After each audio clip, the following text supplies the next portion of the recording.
Setelah tudingan PKS ada cawe-cawe Jokowi untuk mendorong Kaisang di Pilkada, PAN menyebut parpol butuh Kaisang untuk menang. Lantas, jika ada cawe-cawe Jokowi di Pilkada kali ini, apa pengaruhnya bagi parpol dan peta politik di Pilkada Jakarta? Kami akan diskusikan bersama dengan para narasumber. Bergabung saat ini Wakil Sekjen PKB Saiful Huda, kemudian Wakil Sekjen PAN Saleh Daulay, dan Direktur Eksekutif Parameter Politik Indonesia Adi Prayitna. Assalamualaikum, selamat sore semuanya. Waalaikumsalam warahmatullahi wabarakatuh. Terima kasih seluruhnya sudah hadir dalam diskusi kami kali ini. Bang Saleh, saya mau ke Anda dulu. Kemarin Pak Muzani sempat bilang bahwa sudah ada pembahasan soal Kaisang antara Pak Jokowi dengan Partai K. Memang sedalam apa pembahasannya waktu itu, Bang? Ya, saya tidak mengikuti secara detail ya terkait kalaupun ada itu pembahasan. Yang setahu saya bahwa ada banyak calon alternatif yang disodorkan untuk Pilkada Jakarta. Jadi tentu salah satu diantaranya adalah Kaisang. Tetapi kan di luar Kaisang tuh gak banyak juga calon-calon yang lain. Jadi sekira pembicaraan terkait dengan calon gubernur di Jakarta ini masih sangat longgar sekali. Dan belum ada yang satupun di antara calon-calon tersebut yang sudah definitif, udah pasti akan bisa maju di dalam pilkada tersebut. Jadi karena itu saya kira kalaupun ada pembicaraan kemarin itu ya mungkin ya preliminary talk saja, jadi pembicaraan pendahuluan. Dan saya tidak tahu dan tidak dapat informasi detailnya seperti apa kalaupun ada pembicaraan tersebut. Seperti itu. Karena kan sejauh ini yang saya pahami bahwa Pak Zulhas beberapa kali sudah sempat meminta juga kepada Pak Jokowi gitu untuk dapat memberikan restu Kaisang maju di Pilkada, tapi Pak Jokowi tidak berkenan untuk itu. Sampai sekarang pun Pak juga masih mengupayakan bahwa Kaisang ini coba diupayakan untuk masuk ke Pilgub Jakarta? Jadi kalau Partai Amanat Nasional itu kan sebetulnya ingin melihat bagaimana agar pada Pilkada Jakarta ini kami memperoleh kandidat yang terbaik untuk didorongkan menjadi salah satu pasangan calon. Jadi kalaupun misalnya Bang Zul mendorong Kaisang itu tentu dengan pertimbangan-pertimbangan yang saya kira sangat penting ya, termasuk diantaranya representasi kalangan muda di Jakarta yang kita lihat dari Kaisang ini sebetulnya adalah representasi tersebut. Kemudian Kaisang ini sendiri sekarang adalah ketua umum partai politik yang saya kira suaranya juga lumayan dan cukup besar ya di Jakarta. Dan kemudian ada Koalisi Indonesia Maju yang juga bisa diajak berbicara untuk mencari peluang dan kemungkinan di mana nanti Kaisang ini dengan pasangan calonnya bisa diusung secara bersama-sama. Secara elektoral juga, secara elektabilitas juga dilihat demikian, Bang. Karena beberapa pandangan melihat bahwa elektabilitasnya Kaisang tidak terlalu signifikan juga sebetulnya dibandingkan tokoh yang lain. Ini kan saya katakan tadi ini pemilunya pilkadanya masih lama. Jadi ini sementara waktu yang dilakukan ini sebetulnya lebih tepat dikatakan adalah mencoba merumuskan simulasi-simulasi pasangan calon yang tepat. Jadi pasangan-pasangan calon ini mungkin ya salah satunya kan tadi Kaisang ini. Tapi kan Bang Zul itu dia tidak hanya menyebut nama Kaisang saja. Kalau kita periksa di track record di mana di jejak digitalnya itu. Bang Zul juga menyebut nama lain. Misalnya katakan seperti Ridwan Kamil. Nah, Ridwan Kamil di Jakarta saja. Gitu loh. Kemudian kan Golkar menyebut ya kembali ke Jawa Barat. Misalnya begitu kan itu ada dinamika itu. Jadi dinamika seperti ini ya wajar-wajar saja dan saya kira tidak ada yang salah gitu. Jadi karena itu kami tentu masih melakukan simulasi dalam artian mencari dan menjajaki pasangan-pasangan calon terbaik yang akan kita usung. Mas Adi, kalau Anda melihat polanya ini muncul nama Kaisang untuk diusulkan ke Pilgub DKI, apakah sama polanya dengan saat nama Gibran ini diusung atau diusulkan untuk maju ke Pilpres waktu lalu? Ya, saya kira memang tidak ada bantahan apapun. Ada pola yang persis sama sebenarnya soal kemungkinan Kaisang maju dalam Pilgub Jakarta. Terutama misalnya ketika ada putusan dari Mahkamah Agung di mana umur 30 tahun saat pelantikan itu kan sebenarnya mengarah kepada satu orang yang sangat potensial untuk maju dalam Pilgub. Karena kalau kita melihat per hari ini nyaris tak ada orang yang umurnya 30 tahun siap untuk maju dalam Pilgub ya, apalagi Pilgub yang selalu dianggap sebagai Pilgub rasa Pilpres seperti Jakarta. Nah yang kedua tentu karena ini variabel anaknya presiden, maka pasti pola-polanya seperti yang terjadi dalam Pilpres. Ada putusan MK, kemudian umur 40 tahun tidak cukup tapi syarat sebagai kepala daerah kemudian bisa maju. Ini kan sama polanya, Mas. Tapi secara prinsip sebenarnya publik sudah menganggap ini perkara biasa ya. Sesuatu yang sudah transparan dan gamblang. Mau maju oke, tidak maju pun juga oke. Tapi yang kemudian menjadi ramai itu karena persoalan Kaisang yang sangat potensial maju dalam Pilgub Jakarta. Kalau pembicaraan kawan-kawan media dalam berbagai diskusi kan soal kemungkinan Kaisang bisa mendampingi Ridwan Kamil. Makanya tidak mengherankan kalau kita melihat partai-partai pengusung dari Kim khususnya selalu mengatakan bahwa Ridwan Kamil sangat cocok dan pantas untuk maju dalam Pilgub. Meski pada saat yang bersamaan wakilnya itu dirahasiakan. Saya menebak sebenarnya bahwa sangat mungkin kalau Ridwan Kamil pada akhirnya yang maju dalam Pilgub Jakarta, maka wakilnya adalah Mas Kaisang. Apa yang kemudian membuat Mas Kaisang itu dibicarakan dalam Pilgub Jakarta? Ya tentu karena faktor anak presiden yang jauh lebih dominan dibanding yang lain. Kalau persoalan ketum partai dan elektabilitas, ya saya kira kader-kader partai yang lain jauh lebih banyak. Misalnya kader-kader PAN banyak, ada Mbak Zita Anjani, ada Eko Patrio yang saya kira memang pengalaman politiknya juga panjang, Oke. kaderisasi dan pengamalan politiknya juga mantap gitu ya. Di Gerindra kan banyak nama, ada misalnya Pak Riza Patria, mantan wakil gubernur ya, sekarang ketua DPD Gerindra Jakarta, ada Mbak Rahayu Saraswati, begitupun dengan Partai Demokrat, kan sudah muncul nama Johnson Sitindaun. Oke. Itu artinya apa? Nama Kaisang ini kemudian menjadi relevan diperbincangkan karena persoalan Mas Kaisang ini adalah anak presiden saat Oke. ini. Oke. Mas Huda, Anda juga sempat bereaksi waktu itu soal PKS yang langsung ambil sikap untuk memasangkan Mas Anies langsung dengan Pak Sohibul Hinan, dan Anda merasa bahwa itu sebagai upaya mengunci dalam tanda kutip. Apakah dengan begitu ada langkah yang diambil PKB kemudian untuk berubah haluan, tidak lagi mendukung Anies dan tampaknya berpeluang untuk mendukung tokoh yang lain begitu? Belum. Jadi itu hanya kritik kita aja terhadap teman-teman PKS bahwa ketika partai belum mendapat golden ticket, memang bagusnya hanya mengusung satu posisi, tidak langsung memborong dua posisi sekaligus. Itu yang pertama. Yang kedua, PKB memang masih mempertimbangkan dua nama.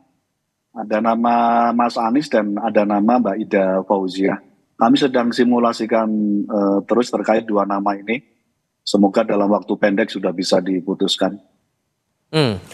Kalau dari PKS juga menduga sudah ada cawe-cawe Jokowi untuk pilkada. Kalau dari PKB juga merasa ada hal demikian juga dan polanya dirasa sama dengan Pilpres waktu lalu? Enggak, kira-kira begini. Keputusan politik itu kan dominan dipengaruhi oleh dua hal sebenarnya. Kondisi objektif dan kondisi subjektif para pimpinan kita.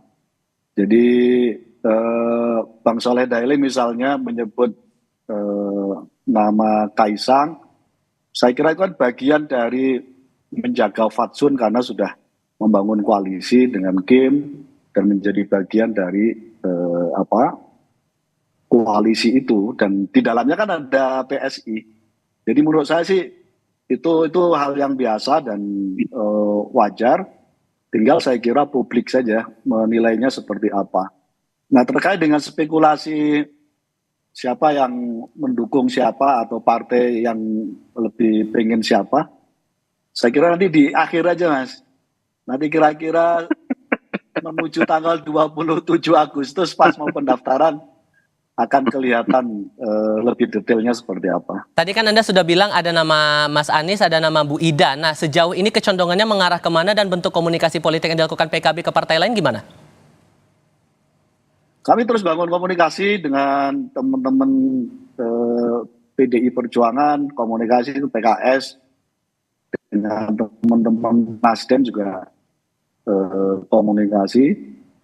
Tapi semangatnya sekali lagi kita ingin Jakarta dapat pemimpin yang baik, Jakarta dapat pemimpin yang mengerti bagaimana supaya setelah atau pasca tidak menjadi ibu kota negara itu tetap eksis dan tetap menjadi tempat di mana semua warga Indonesia bisa bekerja dengan baik di Jakarta.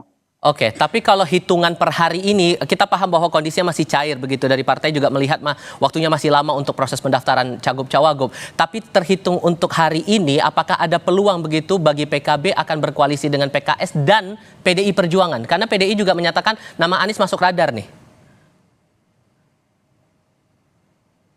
Mas Huda?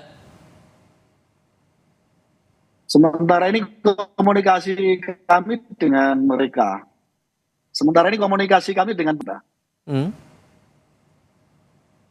Mas Huda sedikit terpotong. Mohon maaf, boleh diulang lagi? Halo? Ya, silakan. Yes. Sementara ini komunikasi kami dengan teman-teman PKS, Nasdem, dan teman-teman PDIP. Dengan Bang Saleh Daule kita belum. Udah. Oh udah, gimana tuh ceritanya? Coba dijelasin dulu. Bang Saleh silakan. Nggak, jadi begini. Saya kalau konsepnya itu begini. Jadi komunikasi itu kan ada yang formal, ada yang informal. Jadi Mas Huda, saya kemarin ikut pengawasan haji bersama Ketua Umum Muhaimin Iskandar. Dan saya nggak lama ngobrol sama beliau juga. Jadi bagi saya kan Pilpres itu yang betul kata Ketua Umum kami, Bang Zulkifli Hasan, memang Pilpresnya udah selesai. Jadi karena itu kita harus move on kan. Ini barusan tadi pagi waktu di Rakernas disampaikan. Nah karena itu bagi kami ini Pilpres ini sudah selesai dan kita tunggu nanti pelantikan. Nah sekarang Pilkada ini jangan langsung sejajarkan dengan Pilpres. Nanti kita agak susah untuk rekonsiliasi. Justru Pilkada ini harus dijadikan sebagai ajang kita rekonsiliasi. Caranya bagaimana? Caranya ini misalnya kayak sekarang.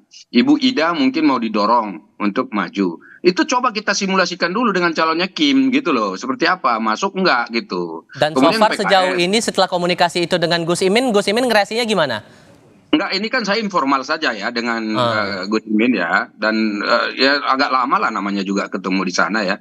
Tapi reaksinya dia mengatakan kan belum final. Jadi Cak Imin mengatakan ini belum juga gitu loh. Sama seperti yang dijawab oleh Mas Huda tadi. Jadi belum tadi artinya ini masih terbuka kemungkinan untuk katakan membuat simulasi-simulasi baru.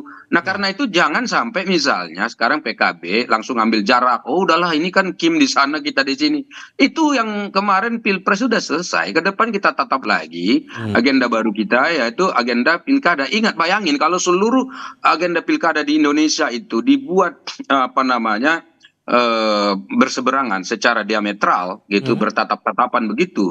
Ya ini rekonsiliasinya nggak terjadi. Sementara kita tuh pingin masyarakat kita jangan terbelah. Jadi boleh misalnya di Pilpres kemarin mungkin kita berbeda, tapi di Pilkada kan tidak tertutup kemungkinan kita bersama. Sama seperti yang tadi PKS ambil dua kata Pak Mas Huda tadi. Udahlah gubernurnya mereka juga gitu, jadi wagubnya juga mereka. Ya kalau seperti itu kan berarti nggak masuk nih. Kita buat simulasi baru, coba tawarkan ke kita dulu barangnya. Cocok nggak gitu loh. Jadi jangan-jangan ini cocok gitu. Ini cara yang sangat efektif loh untuk kita membangun kebersamaan lagi ke depan. Karena gini, jangan sampai hanya karena urusan politik lalu kita nggak bisa komunikasi dengan baik. Iya kan, dalam pilkada-pilkada dan juga dalam urusan negara ini. Urusan kita banyak. Urusan kita ini banyak untuk ngurus masyarakat ini. Jadi temanya bukan hanya soal pemilihan, tetapi di balik soal pemilihan itu ada agenda besar yang harus kita kerjakan demi kepentingan masyarakat dan rakyat, begitu. Nah kalau Mas Adi ngelihatnya PKB peluangnya kemana nih? Kalau sudah ada komunikasi informal seperti itu, ada peluang nggak PKB buat bergabung ke Kim atau justru membuat poros yang lain atau ada peluang-peluang tertentu? Tapi jawabnya nanti ya Mas ya. Jawabnya setelah jeda berikut ini, kita jeda sebentar.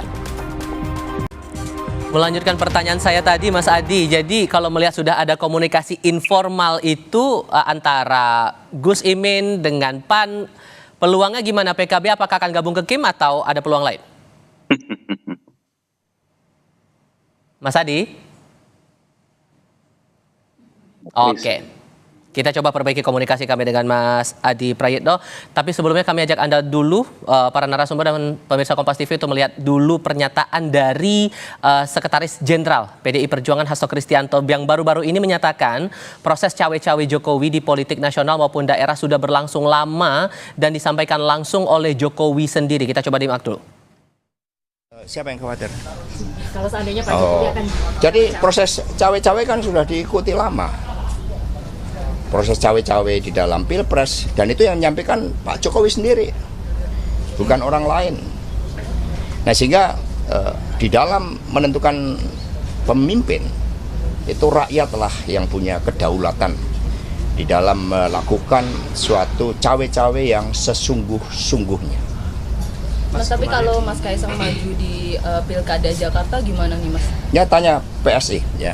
Ke kami tanya tentang PDI Perjuangan. Menurut ya. Mas itu terlalu cepat nggak sih untuk Mas Kaisang Ya maju tanya di Pilkada? PSI ya.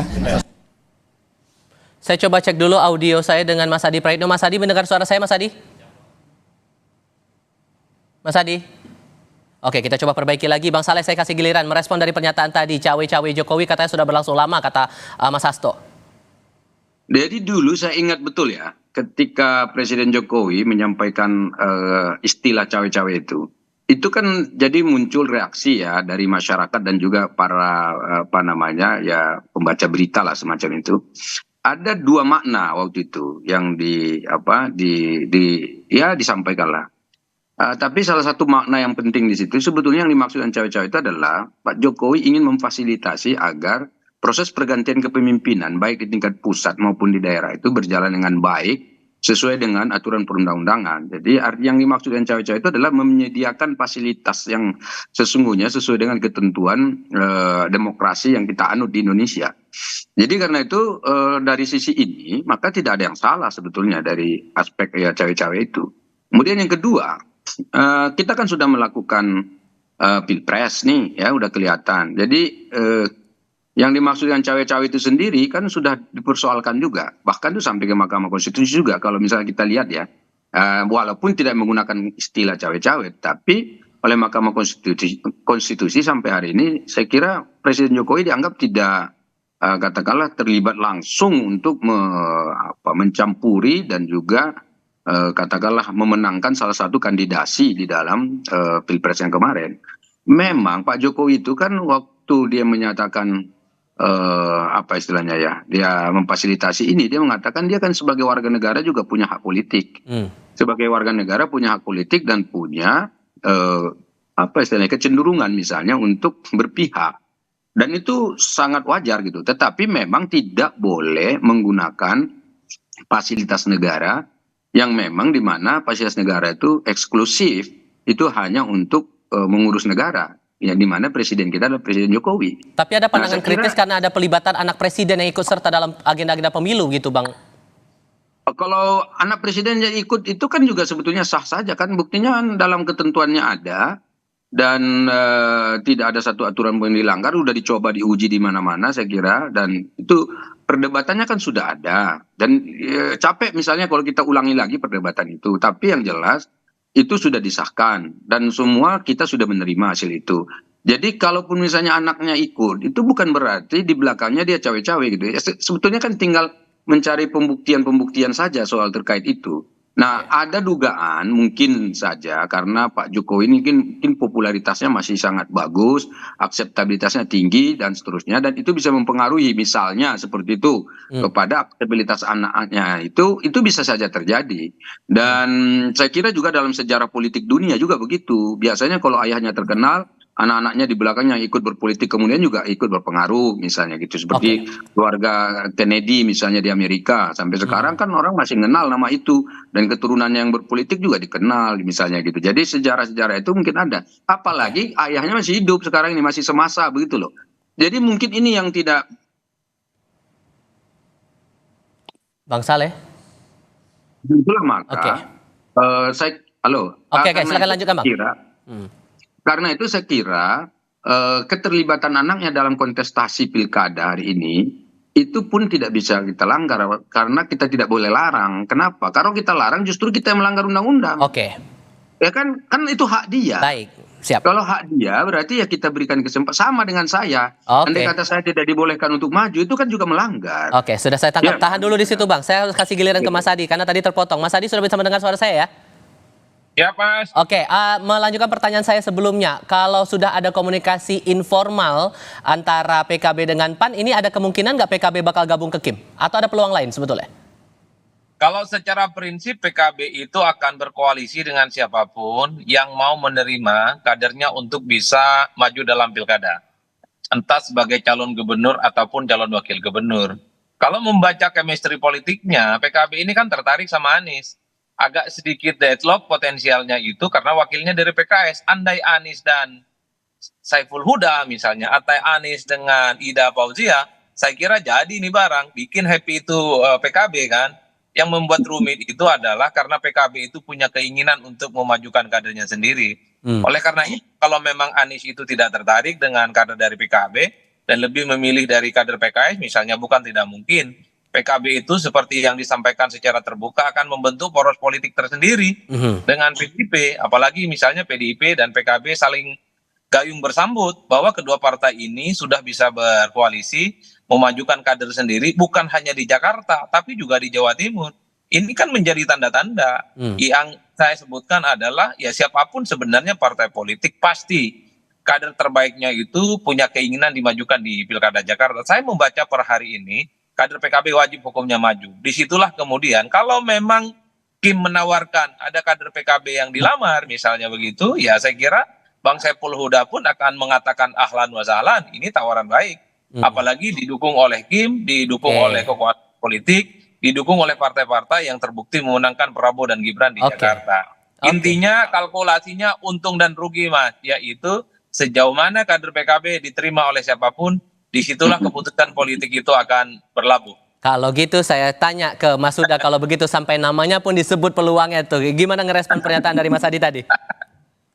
Ya, untuk Jakarta memang kita hanya mensimulasikan 2 nama, Mbak Ida Fauzia sama Mas Anies Baswedan. Dan tentu tidak mudah ya, sebagaimana tidak mudah Bang Saleh Daule sampai hari ini belum putus juga apakah RK akan maju di DKI atau di Jawa Barat, sama dinamikanya sama. Nah karena itu sekali lagi ukurannya adalah ya kira-kira 3 minggu menuju pendaftaran 27 Agustus akan semakin terbuka polarisasi porosnya seperti apa dan posisi PKB ada di mana. Termasuk berkoalisi dengan Kim itu? Ya tadi saya sampaikan kebetulan secara resmi kami belum saja, jadi belum. Kalau sudah ada informal kan tadi berarti Bang Soleh sudah mendahului saya kira. Lebih menariknya gimana nih Mas Adi kalau Anda melihatnya ini untuk sosok cawagupnya sendiri, karena kan ini yang jadi pertanyaan juga kalau dari PKB bilangnya 2 nama yang akan dieksersis, nama Mas Anies dan Mbak Ida, itu nama lain untuk cawagup potensialnya gimana? Sebenarnya kalau soal partai-partai yang tertarik untuk berkoalisi dengan Anies, sebut saja misalnya PKB, ini kan soal siapa yang bisa mendampingi adalah titik uji apakah partai-partai itu akan solid ataupun tidak. Ketika PKB mengumumkan Anies sebagai calon gubernur pertama kali, terkesan memang ini keputusan politik yang menunjukkan betapa memang PKB itu melihat Anies rasional jika diusung maju di Jakarta, tentu soal potensial menang dalam kompetisi. Tapi ketika wakilnya itu seakan-akan dikunci oleh PKS, Sohibul Iman, PKB tentu bereaksi. Publik melihat karena memang PKB pun ada keinginan supaya salah satu kader terbaiknya untuk bisa maju, Mbak Ida Fauzia.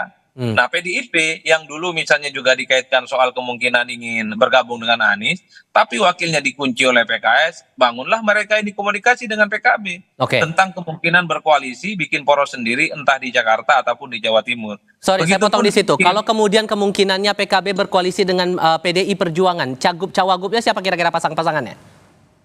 Ya ada Mbak Ida Fauzia tadi yang disebutkan simulasinya, Anies pasti akan ditinggalkan. Biarkan Anies bersama PKS dan mungkin akan mencoba meyakinkan Nasdem supaya cukup kursinya sebagai pasangan calon gubernur dan wakil gubernur. PKB dan PDIP juga cukup sebagai poros politik sendiri. Ida Fauzia mungkin dengan Ahok, Ahok dengan Ida Fauzia, cocok ini barang. Baik. Ini akan menjadi koalisi semangka, ya kan? Koalisi antara Islam dan nasionalis, merah dan hijau. Nah tinggal di Kim. Kalau di Kim ini sebenarnya nama besarnya adalah Ridwan Kamil. Kalau informasi-informasi yang kita dengar dari kawan-kawan media, Ridwan Kamil dan Kaisang adalah proposal politik yang per hari ini itu coba untuk diyakinkan. Cuman kan problemnya Golkar per hari ini itu sangat kelihatan tidak terlampau nyaman dan tidak terlampau happy. Kalau RK harus di Jakarta, jauh lebih memilih Jawa Barat yang potensi menangnya jauh lebih terbuka ketimbang di Jakarta. Semua masih cair. Terima kasih banyak untuk diskusinya kali ini Mas Saiful Huda, Bang Saleh Daulay, Mas Adi Praetno. Sehat selalu semuanya. Selamat sore. Ayo Mas Adi.